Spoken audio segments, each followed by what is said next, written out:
All right, section 6.3, medians and altitudes of triangles. Okay, there's an exploration video, okay, that goes with this, the median of a triangle. If you haven't watched it, please pause it and go watch that one now. Okay. All right, so you want to use the medians. Our objective is to use medians and find the centroids of triangles, use altitudes, and find the orthocenter of triangles. Okay, so first we need to talk about what a median is. Okay, a median is a segment from a vertex, so any vertex of a triangle, to the midpoint of the opposite side. Okay, so here I have a triangle. Let's give these vertices some names. Let's call this A, B, excuse me, C. Sorry about that.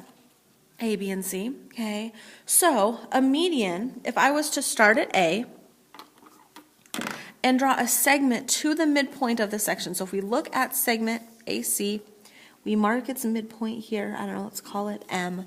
The segment, so midpoint, to mark for sure that's a midpoint, let's do one notch on either side. Okay. The segment that goes from B to M is a median. Okay. Like you saw in the video, medians are concurrent.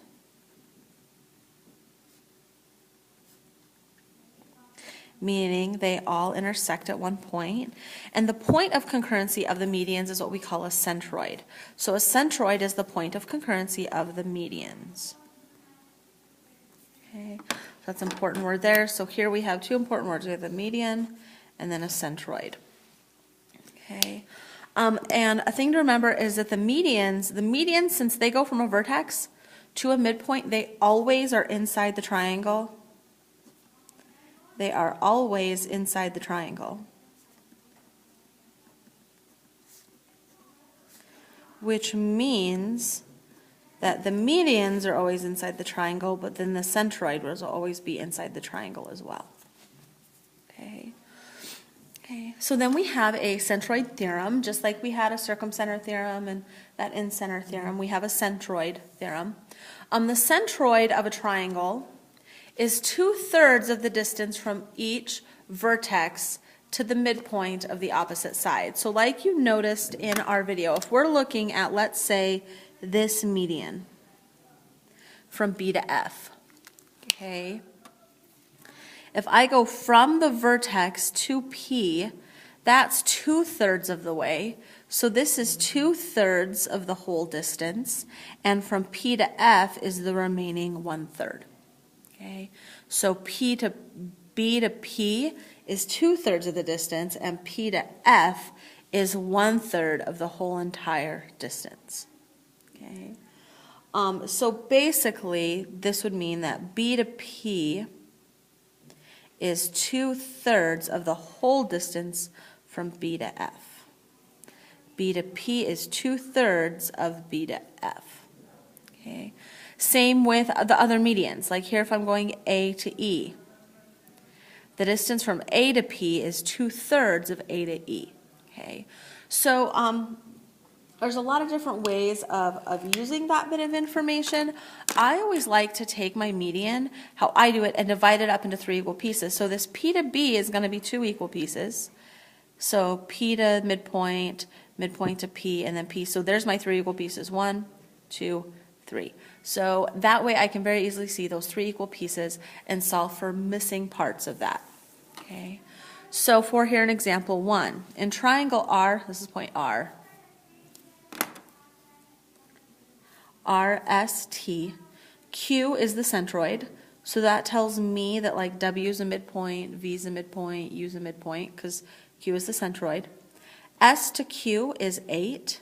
We want to find Q to W, and then we want to find S to W. Okay.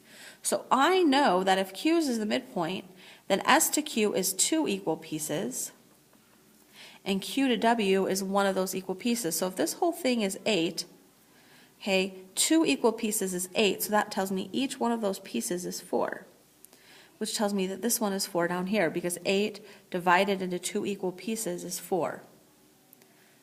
So then I know Q to W would be 4, and then S to W would be all 3 pieces. So 4 and 4 and 4, 3 pieces of 4 times 4, so SW would be 12.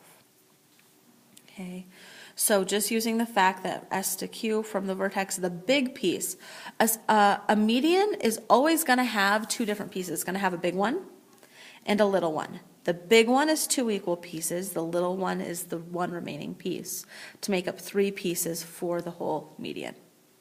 Okay, so like here from A to E. A to P is the longer one, that's two equal pieces. P to E is the shorter one, so that's one equal piece. So there's 1, 2, 3 equal pieces. Same D to E.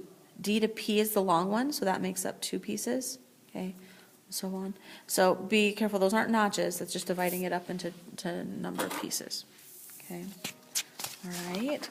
So now let's go ahead and let's construct the centroid using our compass and our straight edge. So to do that, we need the centroid, again, is this the point of concurrency, the medians. So to draw the medians in, we need the midpoints of each of the sides. So we need to come in and find the midpoint on each of these sides. So first, let's go ahead, let's find the midpoint. I'm going to go A to C. Okay. To find the midpoint of A to C, I take my compass, start it here at C, stretch it out farther than halfway, draw a light arc above, light arc below, do the same thing from A without moving my compass, arc above, arc below, okay.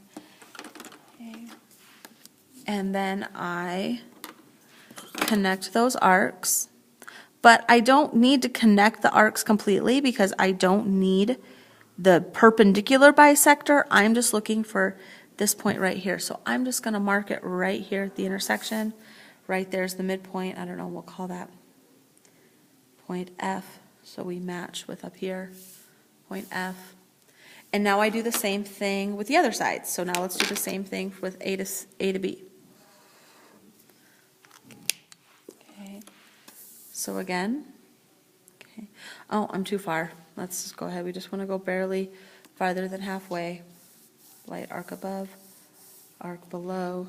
Do the same from B. Arc above, arc below. And then now, if we connect these,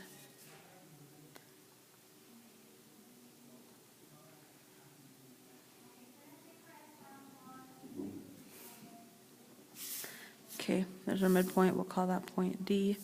So there's a midpoint to that side. Then we have one side left, B to C. Okay. So if we're looking at B to C, okay, I come in, again, we're looking for the midpoint from B to C. So I put my compass at C, stretch out, ignore all the other marks you've made, make sure you're a little farther than halfway, arc above, arc below,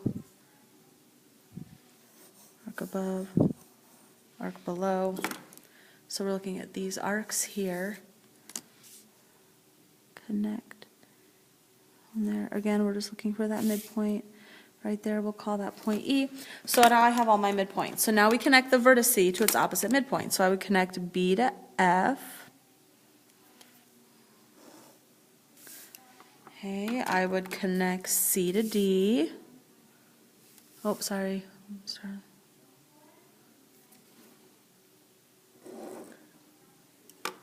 And then last I would do A to E.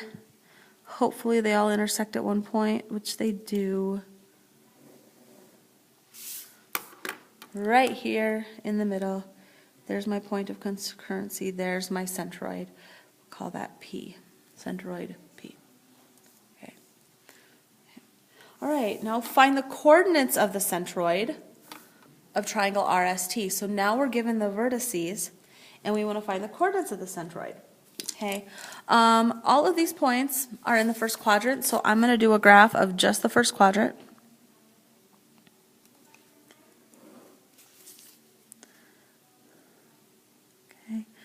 Okay, so let's go ahead and let's plot these points. We got the point 2, 1, 5, 1, 2, 5, 1, 2, 3, 4, 5, 5, 8, and then 5, 6, 7, 8, 2, 3. Oh no, it hole punched it. It's like right there. Okay, so let's connect those. There's my triangle.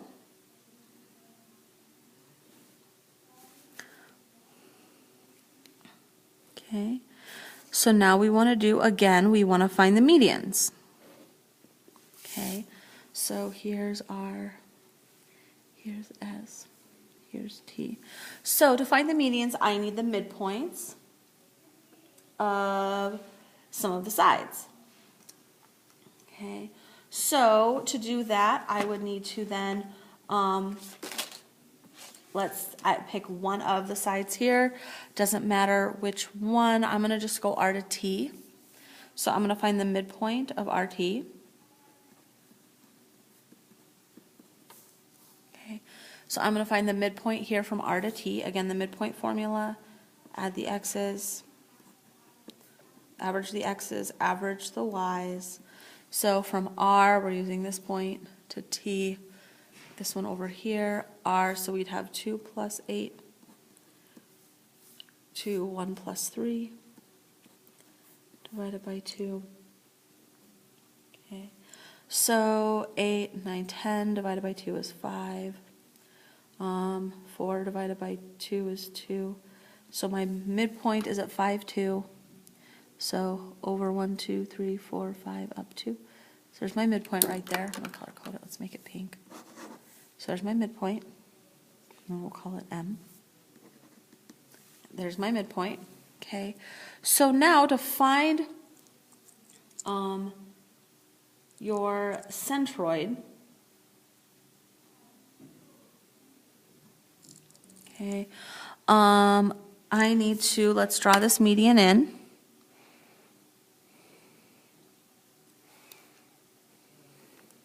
Okay, one nice thing, this median, if you notice, is a vertical line. Okay, that's awesome because since it's a vertical line, hey, I can very easily find the distance. The distance of this vertical line, so the distance from S to M is 1, 2, 3, 4, 5, 6. The distance from S to M is 6. I know the centroid will occur 2/3 of the way. So what I'm going to do is I'm going to divide this into 3 equal pieces. So I'm going to divide it into 3 equal pieces. Okay. If I divide it into 3 equal pieces, 6 divided by 3 is 2. Each piece would be too long. So I would come down and I'd go 2, there's 1 equal piece, 2 more, there's 2 equal pieces, there's 3 equal pieces. There's my 1, 2, 3 equal pieces. And I know that from the previous section here, from our centroid theorem, that the centroid is 2/3 of the distance from the vertex. So it's 2 pieces from the vertex. So if I go 2 pieces from the vertex, 1, 2, that puts me right here. So I tell my centroid is right there at P, right there. So I just need to find the ordered pair for that. That's over 1, 2, 3, 4, 5, up 1, 2, 3, 4. So the ordered pair 5, 4. All right.